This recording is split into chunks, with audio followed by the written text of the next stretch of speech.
నిన్ను కని పెంచి పెద్ద చేసిన పుణ్యానానికి ఈరోజు గుండె నిండా దుఃఖంతో అల్లాడిపోతూ గుండె గుప్పిట్లో పెట్టుకొని కన్నీళ్లతోనే వాళ్ళు కాటికి కాళ్ళు చాపాలనా? కడుపు కట్టుకొని నోరు కుట్టుకొని భుజముల మీద మోసి గుండెల మీద ఎత్తుకొని గోరు ముద్దలు తినిపించిన ఆ తల్లిదండ్రులకి నేను కన్న శాపమా? యవన సహోదరుడా, నీ మనసు చెల్లించాలని మాట చెప్తున్నాను. యవన సహోదరి, నీ గుండె కరగాలని మాట చెప్తున్నాను.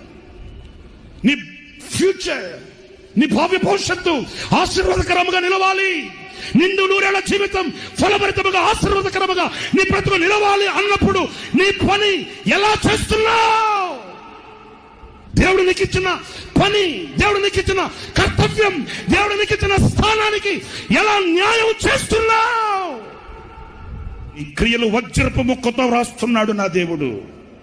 కుటుంబపు బాధ్యతలు ఎరిగి తెగించి మాట్లాడుతున్నాను. ఈ రోజు నీ కళ్ళకు కనబడే తల్లి ఒకరోజు కనబడకుండా పోతుంది. ఈ రోజు నీ కళ్ళకు కనబడే ఈ తండ్రి ఒకరోజు కనబడకుండా పోతాడు. కనబడకుండా పోయిన తర్వాత అయ్యో నా తల్లికి నేను ఏం చేయలేకపోయానే అని నీవు ఏడ్చి ప్రయోజనం లేదు కదా.